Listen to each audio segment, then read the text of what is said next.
On parle souvent de violence scolaire comme d'un problème de discipline. On cherche des règles, des sanctions, des dispositifs de contrôle. Mais si on changeait de focale, à la lumière de l'analyse transactionnelle, la violence n'est pas juste un acte à corriger. C'est une communication relationnelle dysfonctionnelle. Un langage qui dit quelque chose sur le lien entre les personnes. Chaque interaction mobilise des états du moi. Moi enfant. Impulsivité, frustration, besoin d'attention. Moi parent. Critique, jugement, autorité rigide. Moi, adulte, régulation, analyse, ajustement. Quand le moi adulte est fragilisé, les relations peuvent glisser vers des transactions croisées, des escalades émotionnelles, des réponses disproportionnées. Et la violence devient un langage.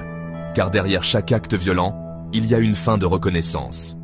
Quand les signes positifs manquent, certains se tournent vers des signes négatifs. Mieux vaut être reconnu négativement que ne pas exister du tout. Et parfois, on tombe dans le triangle dramatique. Persécuteur, victime, sauveur, élève, enseignant, institution.